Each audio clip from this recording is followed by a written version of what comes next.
Welcome to Azeroth United, a weekly podcast about World of Warcraft. My name is Denethar, and I am your host. Welcome, everyone. Thank you so much for joining us. It's Saturday night in Azeroth, and we have a great show lined up for you. Big things are coming, and if you want to be part of it, you better fall in line. Just a Gallywix is back in business.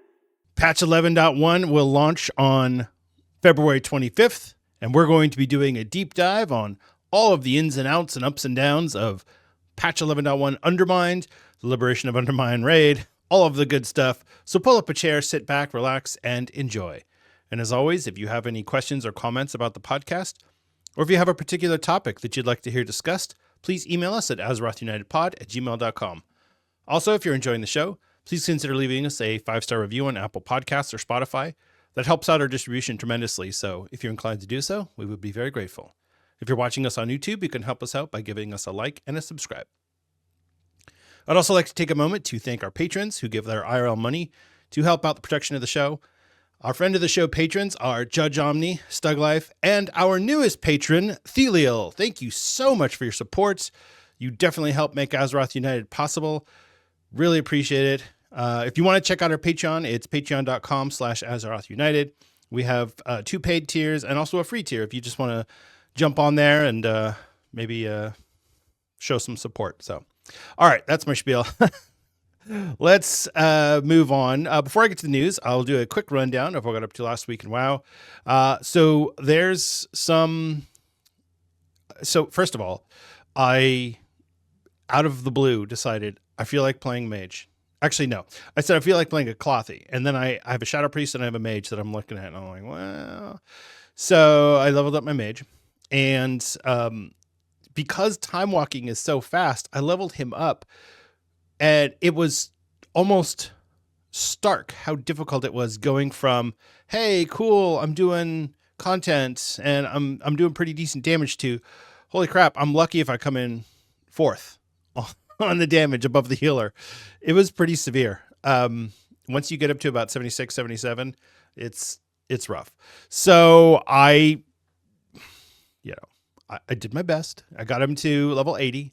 And then here's the thing. Once you get to level 80, it's so easy to gear up right now in season 1 or at the end of season 1, because all you have to do is go to Siren Isle, and the catch-up gear is so cheap. So in Dragonflight, you had to collect those, I forget what they're called, the Dream Surge Coalescence, in patch, what was it, 10.1.7. And then before that, I don't even remember what we got. It was the Primalist gear, which was pretty lousy gear, honestly. So, because we didn't have the upgrade system back then. So now we're getting veteran gear, and it's cheap, it's easy to get, and if you just do the dailies, you'll get more than enough to buy a full set of gear for your alt. So I did that, and so now I have a Frost Mage running around. I don't know that I'm going to do very much with him. I just wanted to have him ready for season 2. So that brings me to 10 total. So I've got 5 per account, 10 alts total. The only classes I'm missing right now are Priest, Hunter, Rogue, and Evoker. So, because I have 2 warriors, because I do. I just do. That's how I roll. So yeah, it's pretty fun. And then as far as my Demon Hunter goes, just trying to get him ready for season 2. I did join a guild. Not the guild that I had talked about last week, that I had joined their Discord, but not actually joined the guild. No, I found a different guild because I was too ashamed to join the other guild. See, this is a problem that I run into. I can't just, oh, hey, let me have a conversation with you like a mature adult. I'm almost 50 years old and I'm still scared to talk to people. It's just, it's sad. It's really unfortunate. But anyway, so I joined a guild. They were really cool. And the whole thing with them is they have no raid team right now because everybody's taking a break at the end of season 1. So they're expecting to have a raid team for season 2. And I was like, you know what? That's good enough. You seem like nice people. I'm okay with that. And their Discord is pretty active, so I'm good with it. So Yeah, so there you go. Now I'm a member of a Horde guild. There's like 4 Alliance people in the guild. I might have to race change my Demon Hunter to a Blood Elf. Yeah, it's I will be doing Havoc Demon Hunter in Season 2. And here's the thing. With all the changes they're making to Havoc for Season 2, I'm actually a little nervous because I've got to go in there and know what the heck I'm doing, and I don't. I don't right now. I mean, I've spent, I don't know, a couple days on the PTR playing around with the whole new Exergy builds. It's like, so you do a Vengeful Retreat or the Hunt, and it increases your damage by 20% or by 5% for 20 seconds. And that's it. That's all you have to do. And then if you Fellblade right after you, or Fell Rush right after you do either of those two things, it increases the damage of it by 300%. So if you're doing AoE, you're going to Fell Rush. If you're doing single target, you're going to Fellblade. So the mechanics are a little bit off. I'm trying to get a feel for it. I'm enjoying Havoc. I enjoyed Blood in Season 1, but tanking was just not for me. So yeah, there you go. I'm hoping that I can, have a couple of characters that I'm able to run through. And my goal is obviously for AOTC in Raid, and then I'd like to do KSM if I can, or higher. I mean, I don't know. We'll see. One of the problems that I ran into last season is because I was afraid to tank, I just stopped doing keys altogether, which was unfortunate because honestly, I feel like the season wasn't bad as far as keys go. It was a little harder than people were ready for. But it wasn't a bad season. So, anyway, that's pretty much all I did. I didn't really do anything with Cataclysm Classic. I did log on, and kind of just poked around, but since I'm not doing endgame, there's really not much to do, on there. So yeah, I just kind of left that one alone, and I'm just going to put the focus onto my retail characters right now. And honestly, a lot of my WoW time this week was spent putting together the patch 11.1 guide that I'm trying to do today, and then also doing research on specs for the Demon Hunter, doing research on the Frost Mage, trying to understand the rotation, writing weak auras, which, okay, so if you don't use weak auras, if you're like, weak auras aren't for me, I really don't want to do, you need to learn how to use weak auras. It is so helpful to just give you that little bit of information. Because like a Frost Mage, what does this line of frosty thing compared to this line of frosty thing mean? Who knows? So I just wrote a weak aura, and that made it work. So anyway, it's not to say that you can't play without weak auras, because you certainly can. I just find it much easier with than without. So anyway, that's pretty much it. That's all I got up to. So, yeah, my my boss, I was in a meeting for work because I work from home, and so when the big boss gets on the meeting, he's like, I want everyone to turn on their webcams. Well, my webcam is on my gaming/streaming computer, so I moved over there, turned on the camera, and got in the meeting. And I had my microphone on there, and so my boss was like, "Oh, nice microphone. What do you use it?" And so I was like, "Oh, that's my my podcast streaming microphone." And he's like, "Oh, cool. How fun. What is your podcast about?" And I was like, I do a podcast about video games because my wife and I are big gamers." And his response was literally just, "Nice." And that was it. And I thought, oh man. Oh boy. Anyway. All right. That's enough of that. We do have a lot of news and a lot to talk about, so let's get into it.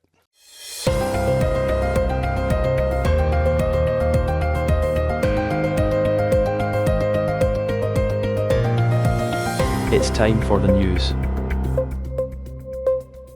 In Blizzard news, so Blizzard dropped the Mystic Pandaria Classic Upgrade Pack on us this past week. So this is, if you've played Classic at all, this is the upgrade pack where you are going to get some mounts, some pets, some transmog, whatever, different things, toys. And then if you get the one step up version, you'll get the boost and the 30 days of game time. So this is for Modern WoW. You get the Shaw Warped Cloud Serpent Skywriting mount. For Classic, you get the Shaw Touch Cloud Serpent Flying mount. So basically, it's just the same mount, just one's skywriting and one's regular flying. You get the Shaw Warped Riding Tiger Ground mount for Modern and Shaw Touched Riding Tiger Ground mount for Classic. The Merriment pet for Modern WoW, the Joyous pet for Classic WoW. The Shaw Warped T-set toy for Modern and the Shaw Touched T-set toy for Classic. And then there's two Chen Storm Stout transmogs. And then the Epic pack is obviously the level 85 boost and 30 days of game time. So it's $40 for the Heroic pack and $80 for the Epic pack. So, of course, anybody that wants a boost, you got to get the $80 pack.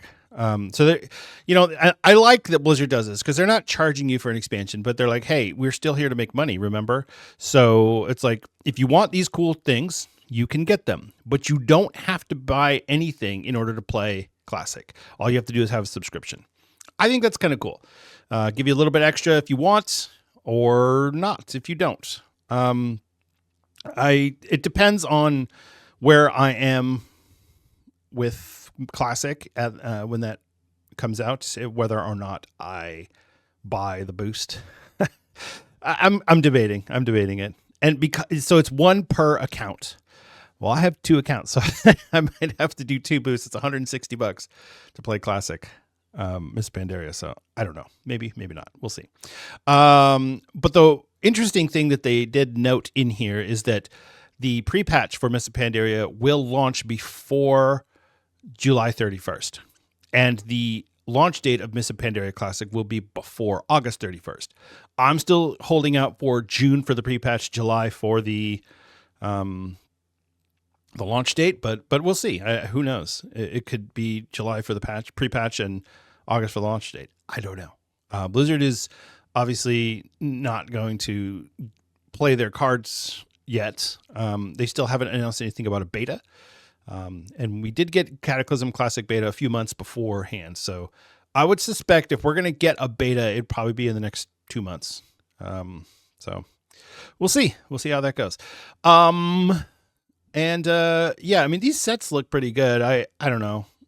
Like, do I want the skywriting mount? Not really. I don't like the Cloud Serpent animation. So, but that's just me. The ground mount looks cool. The tiger looks pretty cool. So anyway, yeah, Cataclysm Classic is winding down, but there's one more thing that we have to report on Cataclysm Classic, and that is the world first Heroic 25 Madness of Deathwing. Again, because we've done this already, remember, because this is classic. So the guild Newman on Gehenna's EU, they are the same guild that got Ragnaros World First, or World Refirst. And it was an hour and 18 minutes that it took them to get through Dragon Soul, which is longer than it took them to get through Firelands, which was 59 minutes. I mean, look, people have had years to practice these raids. They know the mechanics inside and out. There's nothing mysterious. There's no difference between Classic and what came out originally. So everybody knows these fights. So it's not a surprise that the bosses are dropping in an hour. It's fine. I know some people are like, lol, it only took an hour. Yeah, because they've already practiced this. They've already done it. It's basically just who gets into the raid the quickest, who's the best prepared.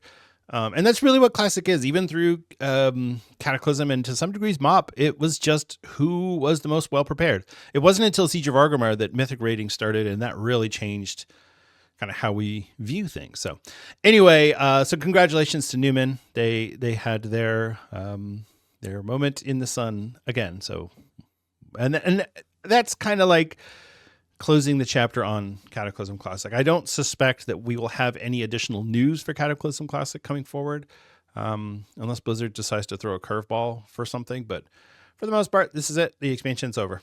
So there you go. All right. Let's move on to some other news that is not Classic related. There's a Twitch drop that is coming on February 25th to coincide with the launch of patch 11.1 Undermine. The pet, or the drop, is a pet. It's Talk, the Clocker Spaniel. And yes, robot pet, robot dog. It's cute. And so if you are familiar with how the Twitch drop works, it's the same as always. Do your 4 hours on any WoW Twitch streamer. If you're not familiar with it, I will put the link on how to. So here's how it works. You have to link your Battle.net account to your Twitch account, which means you need a Twitch account. Some people are like, "Why can't I just watch Twitch? I don't want to make an account." No, you have to have a Twitch account, and obviously you have a Battle.net account if you're playing WoW. So then what you do is you link your Twitch account to your Battle.net account. You it might take a few days to sync up, but that's okay because this is going to last for a month, so you're good on that. And then basically, then once you do, as long as you're watching a WoW stream, you'll get credit for your time. And you need 4 hours. It doesn't have to be continuous. 4 total hours of watching WoW streamers. You can even put it on in the background. If you're playing WoW, have it on your second monitor, put it on your laptop, whatever you want to do. Have it on your phone. It'll count. And then after 4 hours, you'll get a notification. And then you go into Twitch, into the drops, and you can claim your drop, and you get your pet. And that's that. This is a good thing to do. Just even if you're like, I don't really care about the pet. Sometimes Blizzard puts mounts on there that are kind of rare, like the Feldrake that they did a couple of years ago. So I would definitely do it and have it ready. Even if you don't really care about this pet, it's not going to hurt you unless you really desperately do not want to watch Twitch streams, in which case that's fine. But I will put the instructions on the show notes anyway on how to link the two. Blizzard has put out a very helpful article on that. So, all right.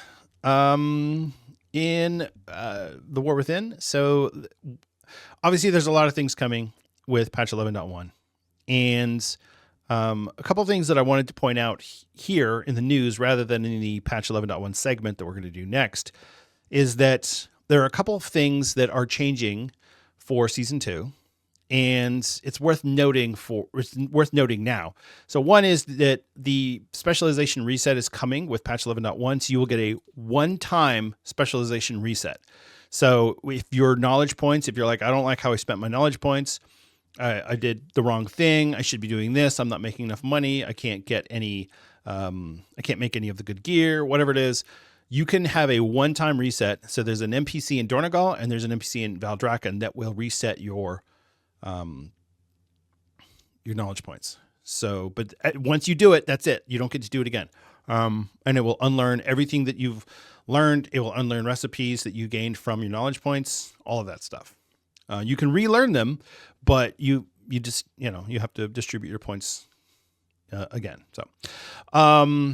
So that's coming. So don't worry too much about your profession. If you have a profession alt that you're like, oh, I screwed up on this profession alt, keep working on them, keep adding knowledge points to them up until patch 11.1, because you will get to redistribute those points if you so desire. The other thing with professions that's coming is that the enchanted crests are going to be purchased from a vendor instead of being made by an enchanter. I know someone on Reddit was like, oh, I had just leveled up a bunch of enchanting alts so that I could make a bunch of crests at the beginning of season 2, and that was a waste.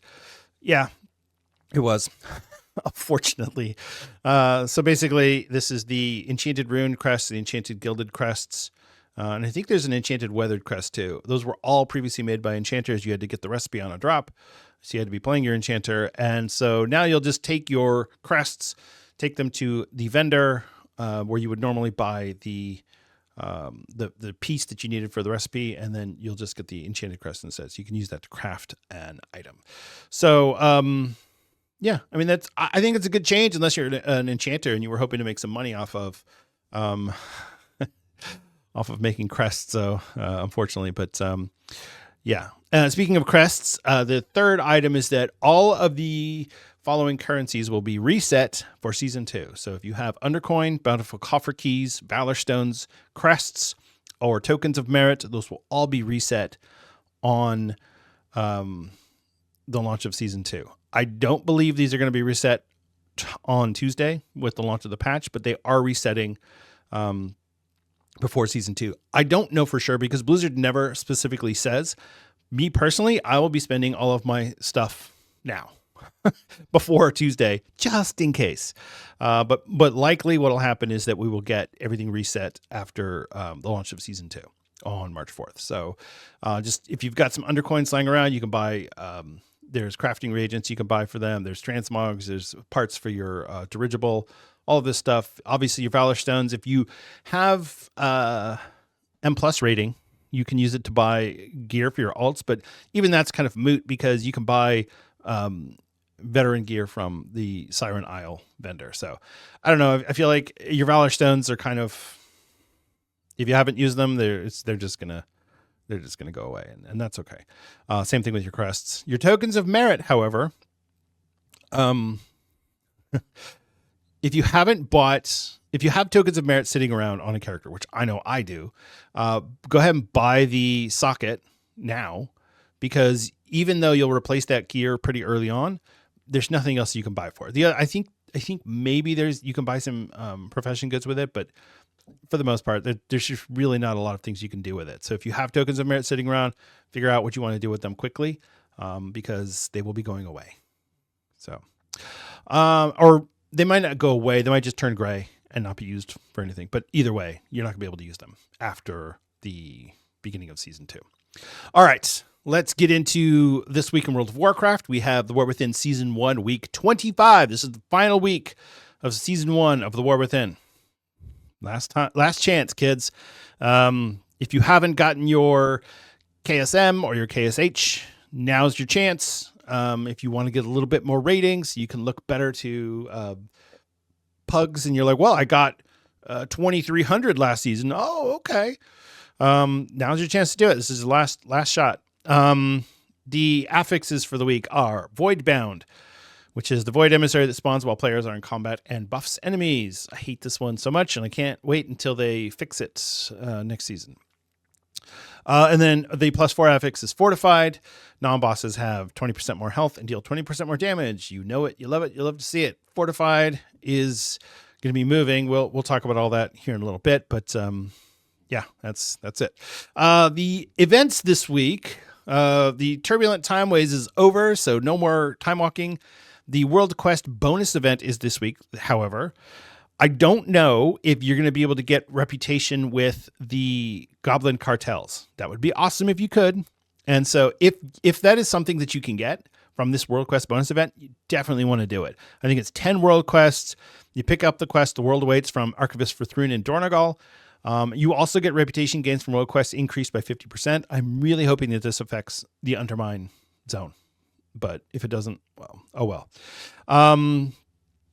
But we'll see. You know, I think that this is a really good one to have the first week of a patch when there's no Mythic Plus season. There's no rating. It's just basically go and do the quests and do the world quest and kind of get all that stuff set up. This is a great week for that. So, all right. The PvP brawl this week is Warsong Scramble. I don't know. This one's fun. I know some people don't like it. It's fun because it's fast. You go in there, the flags are closer together, and you don't need to have your enemy's flag, or you don't need to have your own flag in order to capture the enemy's flag. You can just burn through as fast as you can. 10 flags and you win. When you zone in, you'll get the quest Something Different to win a PvP brawl, and it will reward you with Conquest Honor and Marks of Honor. So this one I actually like. I might do this one this week. Most of the brawls I'm like, I hate this one. All right, and finally, this week is going to see the return of the Kalimdor Cup. The Riders of Azeroth invite Skyriders to compete in races throughout Kalimdor. Talk to Lord Andastraz in Valdrakken for more information. I don't know if we still have to go back to Valdrakken or if he's going to show up in Dornogal, but either way, if you haven't finished this previously, now's your chance. So you can go do the Kalimdor Cup if you don't have all of the rewards that you get from the currency from doing the races. This is also a great chance to get that. If you've already done this, I don't believe there's anything new. I think it's just coming back for fun. So no need to stress out about it. It will be here from February 25th to March 10th, or Mario, as I like to say. All right, that is it for the news. Like I said, there's a lot going on with the Undermined patch. We're going to get into all of that right now. It's time for the main topic of the week.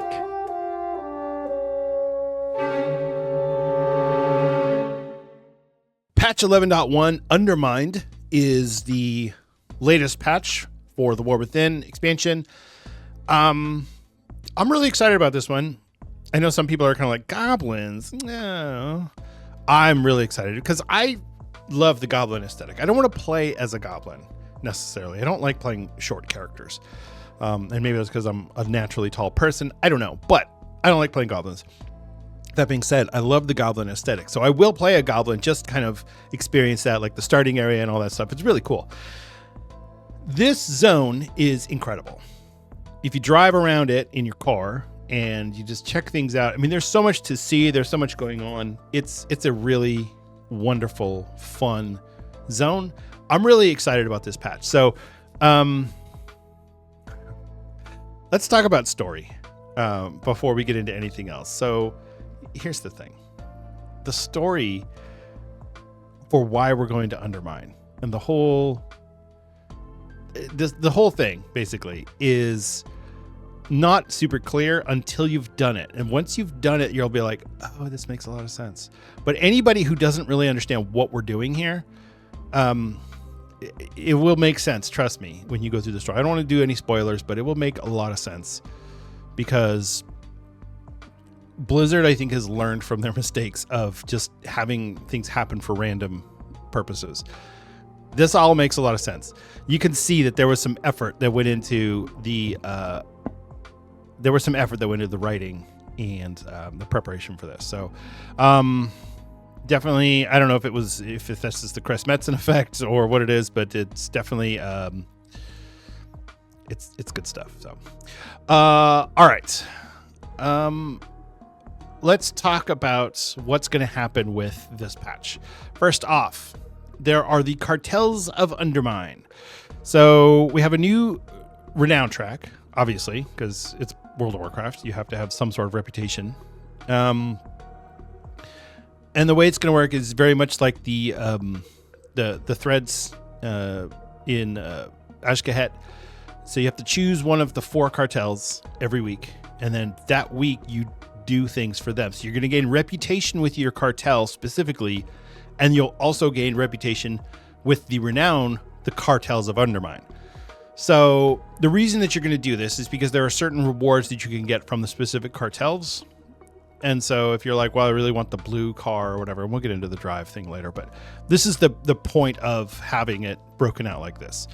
And you're going to get different world quests depending on which one you choose. You're probably going to get a different buff. And there's a couple of things that Blizzard has not completely revealed to us, but knowing that this is what they're trying to do. So, all right.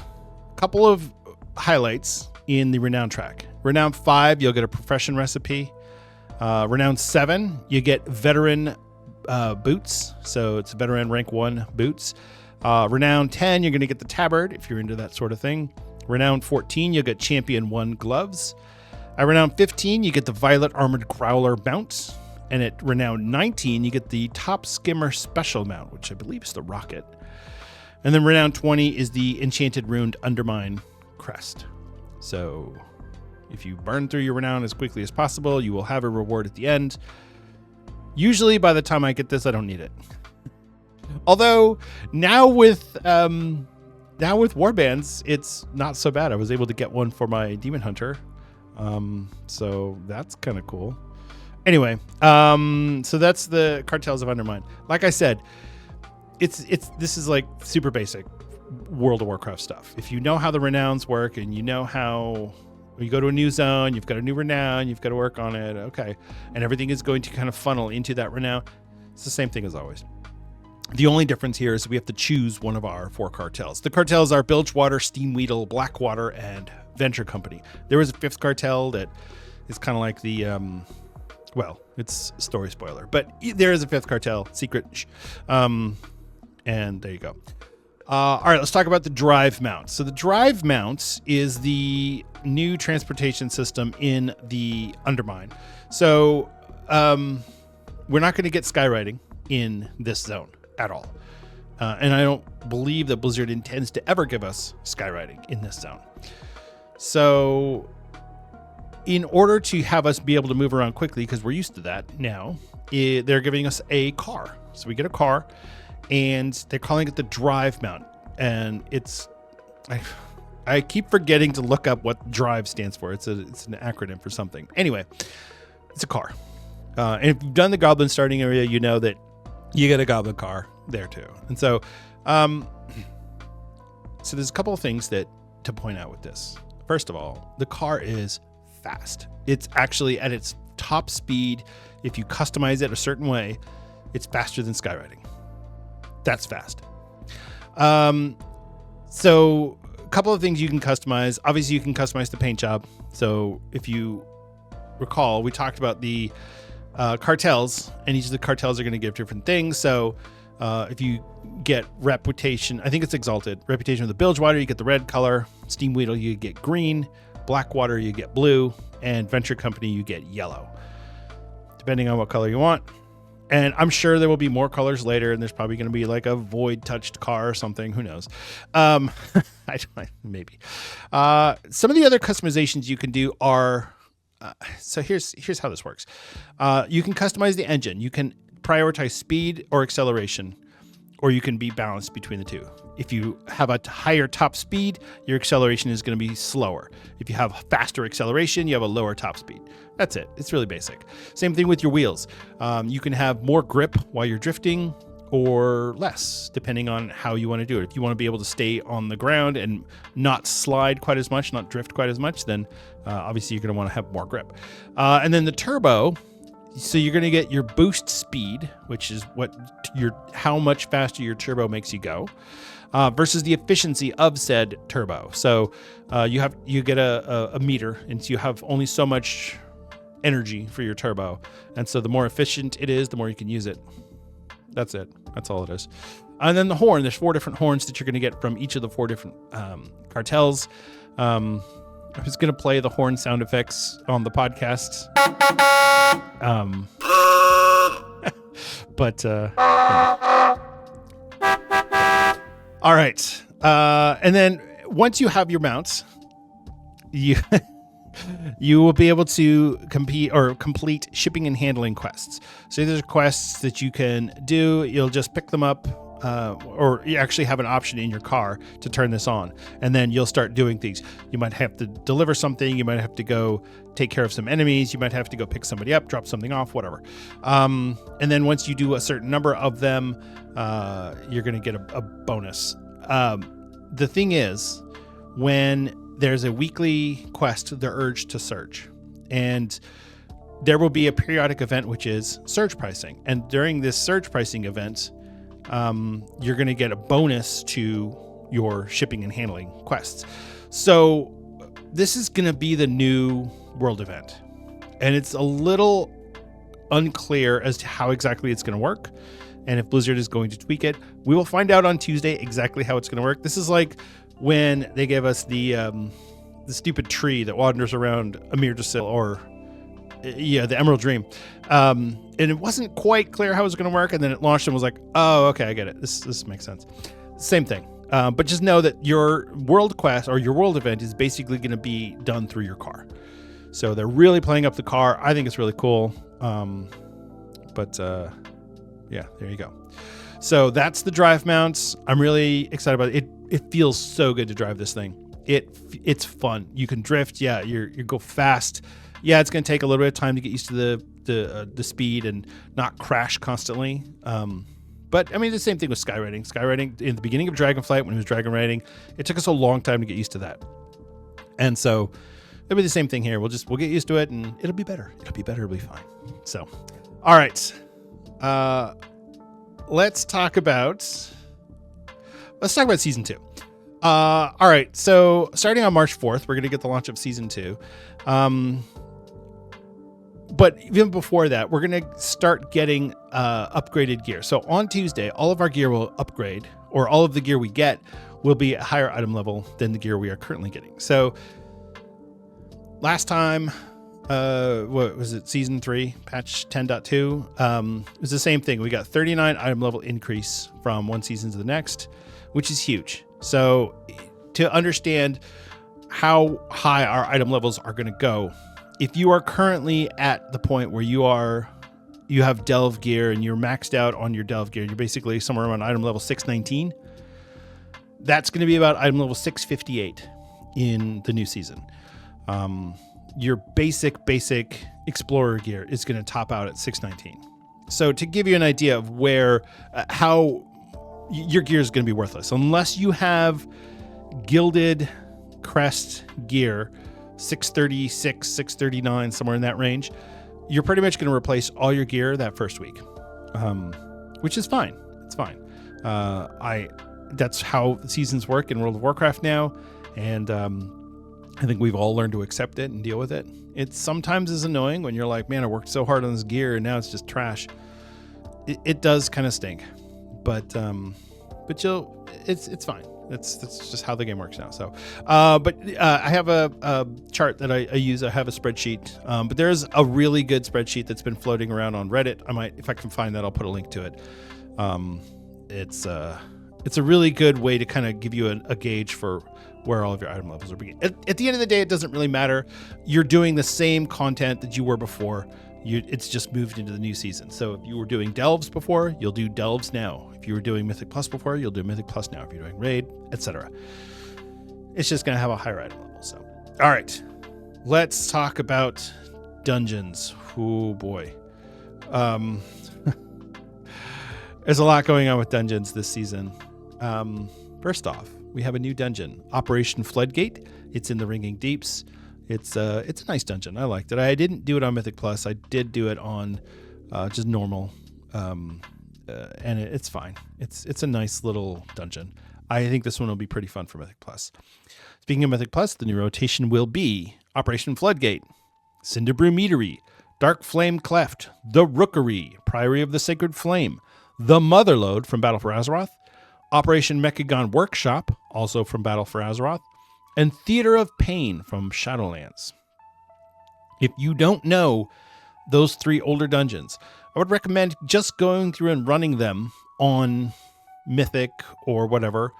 Do it now before the patch hits, because we don't know if they're going to get updated to modern or to the War Within item levels. So I would suggest going and doing it on Monday. If you're listening to this on Monday, I would do it on Monday. If you are listening to this after the patch has dropped, you'll know whether or not they were updated, and so you can make that determination then. But I'm going to be doing that. I'm going to be checking that out probably tonight or tomorrow. Yeah, probably tomorrow. Okay, so here's what's changing for Mythic Plus. The affixes are moving. So currently the Xal'atath's Bargain affix is at Keystone level 2, and then Fortified Tyrannical at 4, Challenger's Peril at 7, and Fortified Tyrannical again at 10. And then you get the Xal'atath's Guile affix at 12. It's all changing. We're still going to get Fortified and Tyrannical, except we're moving the Challenger's Peril and combining it with the Xal'atath's affix, taking away the damage and healing for the mobs increase from the Xal'atath's Guile, and it's just the Challenger's Peril now. So it's a little weird, but we're going to try and get through it. So Keystone level 2 and 3 have no affix, just the timer. No affix at all. No Fortified, no Tyrannical, no Xal'atath's Bargain, no Sanguine, no Explosive, no Necrotic, none of that. Just the timer and the death counter and the mob counter. That's it. That's your affix, basically. And here's the thing that's really interesting. You'll be able to get hero gear in the vault and rune crests from a 2 and a 3. So if you want an easy intro into Mythic Plus, this is how to do it. People can get in there. They have no affix. It's going to be hard. It's going to be hard. You're going to have to get some gear to get in there, but I think people are going to be a lot more willing to try this out because it's going to be an easier ramp. Yeah. So, and then at Keystone level 4, we'll get the first affix, which is Xal'atath's Bargain. So this is going to rotate week after week. There are 4 different ones. Ascendant. Every 60 seconds, you'll get 10 orbs that will spawn in amongst the group. They will cast Cosmic Ascension, which is a 15-second cast. If that cast goes off, then the enemies will get a +5 damage done, +5% damage done, and a -10% damage taken per orb. So if you're able to interrupt 8 of them, they will get +10% damage and -20% damage taken, which is going to stink. You can interrupt, displace, crowd control, purge, anything like that will get rid of the orbs. If you get rid of the orbs, you will get +2% movement speed and +2% haste per orb. It's just like it is today, except that if you don't get orbs, the mobs are going to get a slightly different buff. Void Bound, this one is changed slightly. So this will happen periodically in combat. The Void Emissary will spawn. He will cast Dark Prayer, which is a 15-second cast. He'll have a shield on him, and you have to burn down the shield. Here's the thing that's different.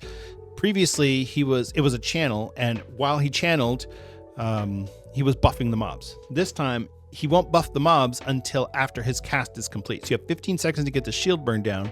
If you get it burned down, you get 20% versatility and 30% ability cooldown.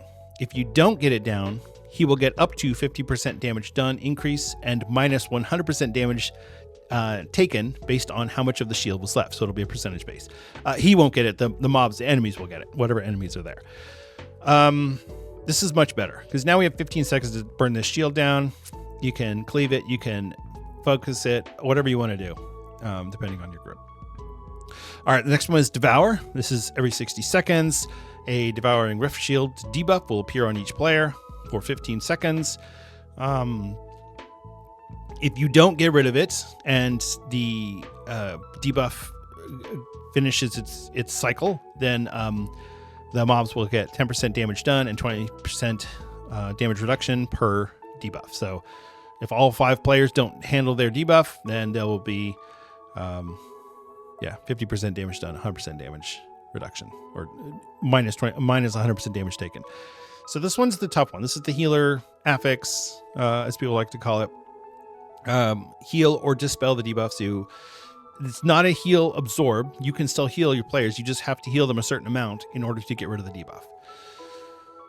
So if you are a paladin, a shaman, a death knight, priest, whatever, and you can spec into a dispel, this is the week to do it for Devour.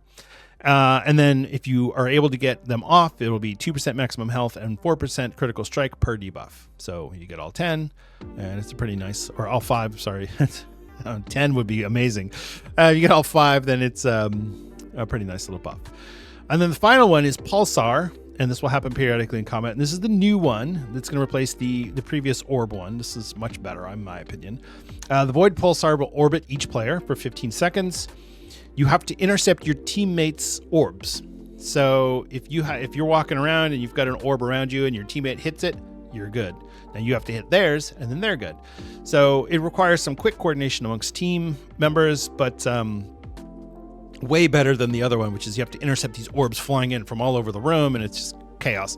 And the same thing, 10% damage done and minus 20% damage taken per pulsar, and then 4% mastery and 2% leech per pulsar as a buff for the players. So these are the Xalatas bargain affixes, very similar to what we had in season 1 with some slight changes, and pulsar replacing Oblivion. But yeah, this is good. Now for Keystones level 7 and 10, it will be fortified and tyrannical. So we'll get the first one and then we'll get the second one every week. So if you're doing 10s, you're going to get both of those affixes, and that's fine. And then at level 12, you'll get Xalatas Guile, which will remove the Xalatas Bargain affix, and then every death will subtract 15 seconds from the timer. And that's it. No more health and damage reduction, increase, whatever for enemies. No, just the 15-second death timer. And then there's the new, if you are able to do Keystone level 12 on all 8 Keystones, then you can essentially never have your key deplete below a 12. And every Keystone level you go up from there will be your new baseline. I don't know that I'll get there. That's a tall order for me, but hey, if you can get in there, I think that's awesome. And I really like the way Blizzard has done this. They've made it so that this is it's a lot more incentive based. You don't want to die. You want to be in a coordinated group. They really want 12s to be something that people do with a pre-made group. They don't want people doing 12 pugs. They're going to happen. People will do 12 pugs. But I think Blizzard's goal is to have 2 through 10 or 2 through 11 be the pug zone. And then 12 plus is the, all right, this is the big kids. So, all right, as far as the rewards for Mythic Plus go, here's the thing. We're going to get slight change to the health and damage increase. So right now what happens is it's 10% damage increase from the previous level per keystone. So if you go from a 2 to 3, it's 10%. 3 is 10% more damage and healing than a 2, and then a 4 is 10% more damage and healing than a 3 for the enemies. So that's the health will go up. Or not damage and healing, damage and health. I'm sorry. More damage and health than the previous keystone. So now it's going to be 7%. But the baseline for Mythic 0 has increased. So Mythic 0s are going to be a little bit harder. But then the difference between each keystone will so that it will be a more gradual increase. And this is what I've been calling for since the beginning of War Within Season 1. We need an on-ramp, some way that we can get on easily. Once you get to 10, I believe it's 10, then it starts increasing by 10% per. And so it goes up a little higher now that you're getting into higher keystones. And that makes sense. The rewards are incredible this time around. Okay, so for Mythic 0, the end of run reward will be a champion 1, and the Great Vault reward will be a champion 4, and you'll get 15 carved Undermine crests. Mythic 2 through 5, the end of run reward will be a champion piece, and the Great Vault reward will be a hero piece. And you will get, depending on what level your keystone is, a 2 will give you 10 rune crests, a 3 will give you 12, a 4 will give you 14, a 5 will give you 16, etc. Moving on to 6, so a Mythic 6 now, and this is before we get Fortified and Tyrannical. Okay, so there's just the Zalatas Bargain Affix, and Mythic 6, you get hero at the end of the run. Come on, let's go. Hero track gear, grindable at the end of the run for a Mythic 6.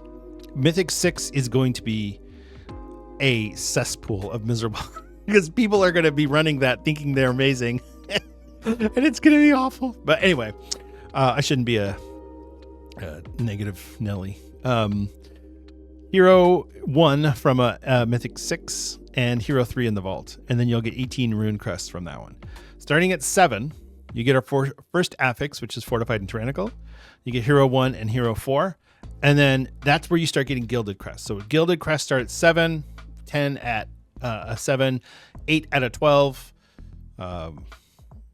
or 12 for a Mythic 8, 14 for a Mythic 9, and then 16 for a Mythic 10, 18 for a Mythic 12, 11, and then 20 for a Mythic 12. So if you're doing Mythic 12s, you're going to get 20 Gilded Crests per. That's amazing for the people that do that sort of thing. And then Myth Gear will drop in your Great Vault at a Mythic 10, just like it does now.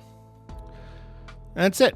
That's your rewards for Mythic Plus, which I think is fantastic. Honestly, I'm really excited about this season. I like the dungeon pool. I know that they've been trying to clean up the Dark Flame Cleft Darkness encounter. I really like Prior of the Sacred Flame. I'm hoping that one's a lot of fun.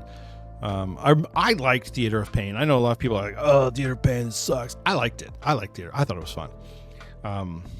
And they're nerfing it. So, well, what's there to complain about? So that's it. That's what we're getting in Season 2 for Mythic Plus for our dungeons. There's 1,000,001 charts out there. I'll put a chart or a link to a chart that I saw on Reddit, if I can find it again, for what you're getting for the rewards for each of these levels. But honestly, just go play the game. You'll have fun. Trust me, it's going to be way better this season. If you didn't do Mythic Plus last season, I would say give it another try this season. Just try it and see. All right, let's move on to Delves. Okay, so Delves have also gotten some changes. First of all, there's going to be a new mount, the Delver's Gobtrotter. It's a goblin dirigible lookalike type thing. So Bran is getting some buffs. So Bran will retain his levels from Season 1. His new maximum level will be 80. And so if you already have your brand maxed out, you'll only have to go from 60 to 80. If you don't have your brand maxed out, like I don't, on one of my accounts, the XP that you need for 1 to 60 will be adjusted and it'll be reduced. So you'll be able to get to 60 quicker, and then the 60 to 80 is going to be the long run, which makes sense. Brand is also getting a tank spec. He's going to be a ranged tank, and I'm curious to see how this is going to work, but hey, I'm here for it. There's going to be 2 new delves, Excavation Site 9 in the Ringing Deeps and Side Streets Lewis in Undermine. And the new nemesis this season will be the Underpin. He's going to replace Zek Veer. Same thing, 2 difficulties, question mark and question mark, question mark. There's going to be new delve stories, or we're going to get new delve events that are going to happen in the delves, so kind of mix it up a little bit. There's going to be new mob mechanics, new treasures, powers, new curios for Bran. They're just resetting everything, which I think is great. I'm curious. I was curious to see how this is going to go, because we haven't had delves before. This is the first time we've had delves, and so it's kind of an interesting, how is this going to work? And I think, honestly, that this is exactly what I was expecting, and so I'm kind of whelmed by it. It's like, oh, okay, cool. This is what I was hoping for. A couple things that are going to be changing. So first off, the rotation of bountiful delves has been changed to add more variation per week. Instead of 1 delve per zone being bountiful each day, now all delves will be cycled through before a delve is bountiful again. I'm not exactly sure what that means. Sometimes Blizzard words things a little weird, but I think it means that you're going to have to do all the delves as bountiful before you can, so that you can't just grind the same one over and over again. And then all of the tier progress will be reset. So we're going to all go back to tier 4 for our delves. No word on how delves are going to be handled for the preseason week. So this coming week before season 2 starts, I'm not sure how that's going to be. Are we going to be locked to tier 3 delves? Is there just going to be no bountiful delves? How is this all going to work? What are we going to do? We'll see. All right. For the delve reward. So the rewards are changing slightly. Basically, you're going to get hero gear from your vaults, just like you are now from a 7 and an 8, except that the level is going to be the same. So you get hero 1 for 7, 8, 9, 10, 11, all those, they're all hero 1. They don't want you getting a super hyped up piece of gear like we did last season that was like, well, why would I run Mythic Plus when I'm getting this stuff from delves? So you'll get a hero piece of gear, hero 1. You'll only get gilded crests from so there's 2 ways to get gilded crests from delves now. So you can get a Delver's Bounty map, and that will give you gilded from 8 and above. Or you will get 3 times a week, you can get a gilded cache that will appear at the end of a tier 8 and above delve. I'm sorry, no, it's not tier 8 and above, it's only tier 11. So a tier 11 delve will have a gilded cache that will have 7 gilded crests in there. So you can get that 3 times a week for 21 total per week, which I think is great. If you're doing delves and that's like your end game, hey, that's an upgrade a week, and that's not bad. Plus maybe an extra one every 3 or 4 weeks. Every 3 weeks. Here's the thing though. Tier 11 delves right now are a pain in the ass. I'm sorry. I don't want to do that. That's too I can do it, but I don't want to do it. That's too much work. It's too much effort. And Blizzard's original goal with the delves was to have 9, 10, and 11 be kind of the prestige levels. Like, ooh, but you can do this if you're super cool, but it doesn't really give you anything extra. Well, they're changing that. So now what's going to happen is we're going to get the difficulty is going to follow the normal delve difficulty increase. So it'll kind of ramp up a little more slowly from 9, 10, and 11, so that somebody who only does delves for their end game could theoretically do everything through 11 with a normal amount of difficulty, which makes sense because they want delves to be an end game pillar, but they don't want it to be at the same level as Mythic Plus. But they don't want people to feel like, well, I've got to do Mythic Plus in order to gear up my delves so I can do higher level delves. No, you should be able to do the entire thing in the Delve ecosystem.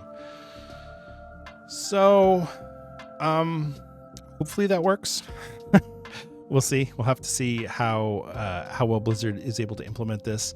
I'm not unconfident, but this is the first time we're having a new Delve season, right? Because the last season was the first Delve season, and so that's kind of different. This is a new Delve season, and we'll see how it goes. I am optimistic, but cautious, very, very cautiously. So, all right, Delves. That's Delves. Okay, let's really quickly talk about the raid. So next week, it's going to be the Race to World First episode. We're going to have kind of a preview of the Race to World First. So I'm going to go over all the boss fights, and pretty much everything that's coming in for the raid in season 2.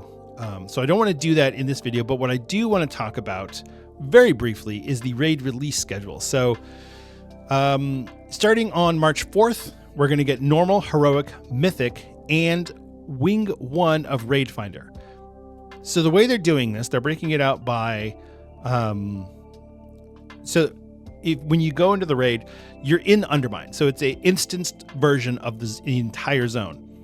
There's just going to be bosses around. So there's going to be 2 bosses to the north and 2 bosses to the south. And then there's going to be a boss that drives around. And so what they're going to do is they're going to have the first 2 bosses, which are the ones to the north. That's Cauldron of Carnage and Rick Reverb. That is Wing 1. Wing 2 will be the bosses to the south, which is Sprocket Monger Lockenstock and Styx Bunk Junker. That's Wing 2. That will launch March 11th. And that's Maniacal Machinist. Also launching week of March 11th is the story mode raids. We'll be able to kill Gallywix in story mode and whatever that entails. The week of March 18th will be Wing 3, 2 Heads Are Better. And that's going to be Vexy and the Gear Grinders. That's the one that drives around the zone. One-Armed Bandit, which is a killer slot machine inside of the hotel. And Muggsy, which is the head of security or the heads of security for Gallywix. So those last 2 bosses are going to be actually inside the Galagio Hotel. And then, of course, King Gallywix, the Chrome King, Wing 4, March 25th. That will launch. So that's all the launch schedule for the raid. These are all the bosses that we're gonna deal with. I will have some information about each of these bosses next week going into the Race to World First. We'll talk about the guilds that are going to be participating in the Race to World First. I mean, obviously everyone's technically part of it, but some guilds are more part of it than others. So we'll talk about that and go over all the different encounters. So that'll be for next week. So I don't want to do too much raid right now. The last thing that I will mention for patch 11.1 is the Warband campsites. So there's going to be 4 new campsite backgrounds. There's the Onaran Plains, which we get by default. So if you just log in, you will have a new Warband campsite background that you can use to have your character standing in Onaran Plains, if you really like that one. There's going to be 3 that are earned in Season 2. The first one is the Cultist Key, which is if you complete the Delver's Journey for Season 2, you will get that background. And it's basically just the Nightfall Sanctum on the boat. The next one is Feywild Spring, which is on the Isle of Dorn. This is earned through the All That Kaz meta achievement. So there are 6 things you have to do in order to get this meta achievement. The first is Kazalgar Flight Master, all flight paths, which pretty much everyone has. Lore Master of Kazalgar. So this is all of the storyline quests, and there's an achievement for the local quests for each of the 4 zones. Kazalgar Diplomat, 25 renown for all 4 renowns. So that's the threads, the Hallowfall, the assembly machine, whatever, and then the Isle of Dorn people. Kazalgar Glyph Hunter, that's all the skywriting glyphs. Kazalgar Lore Hunter, there are 20 lore objects that you have to get. And then you have to unlock the allied race Earthen. If you do all of that, you will get the Feywild Spring campsite background. It's a lot of work for one background, but it's also the achievement, and it's, for people who are completionists and things like that. And a lot of people have done most of this stuff anyway. So you might want to just log on Tuesday and see, oh, well, what am I going to get? Just the thing. The last one is the Galagio Grand Galley. So this is gallery. So this is inside of the Galagio Hotel. And this is for the achievement Going Goblin Mode. And this is also a meta achievement. So you have to get Adventurer of Undermine, 10 rares, 9/10 of the law, which is all 5 of the Muff's auto lockers, which is a thing for a pet that you have to get or something. That can do attitude. You have to kick 25 cans, which I'm not sure exactly how this works, but there's cans that you have to kick, and you have to kick 25 of them. Treasures of Undermined.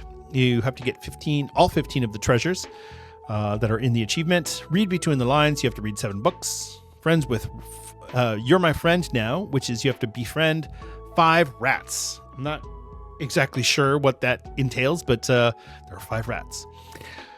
And if you do that, you'll get the Galagio Grand Gallery background or campsite scene. And as I mentioned before, you'll also be able to create your own warband groups in your login screen. So if you want to have one for a different server, have one that's, girl power, have one, guys in tights, whatever you want to do, however you want to break it up. You can do it by server. You can do all your night elves in one. You can have all your horde in one and have the alliance in the other. You can have as many groups as you want, and they can each have their own separate background.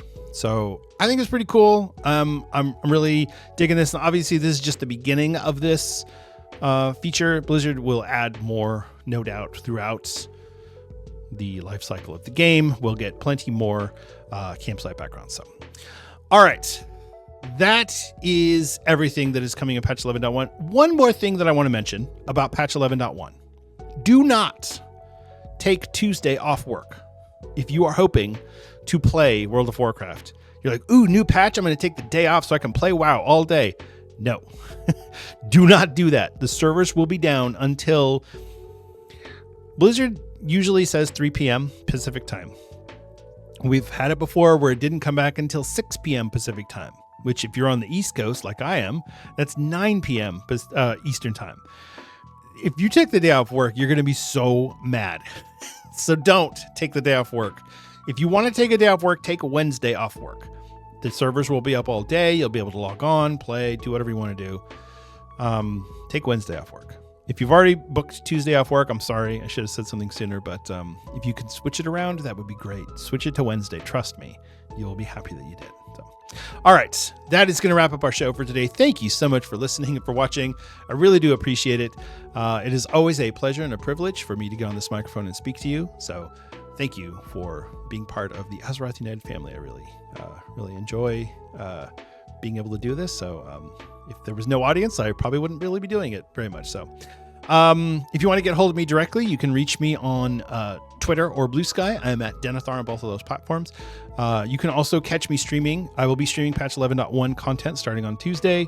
I am at Denethar01 on both of those platforms. So if you want to check those streams out, that would be really cool. I'm trying to figure out how to get YouTube and Twitch to stream at the same time. But I haven't been successful so far. So if anyone knows how to do that, hit me up on Twitter or Blue Sky. And that's pretty much it. All of the links for Azeroth United are going to be in the link tree. That's our Discord server that you should definitely join. It's our Patreon that you can join as a free member if you want. That's our Blue Sky and Twitter for the podcast itself, and a couple of other links in there. And and that's pretty much it. So like I said, patch 11.1 is coming, so there's going to be a lot of things going on in the next couple of weeks. I've got some different show ideas that I'm going to bring out after the whole Race to World First and the New Mythic Plus season, everything settles down a little bit. Then we can settle back into some other content. But for now, everything is going to be pretty much focused on the patch 11.1 release and all of the season 2 launch. So, all right. Thank you again for listening. Remember to be good to each other out there. That's a real person on the other side of that keyboard. And, maybe they like playing goblins and you don't. And maybe you just need to both agree that the goblin aesthetic is cool. And so you could just smile and have fun and enjoy. So, all right, take care. I love you all. And I'll see you in Azeroth.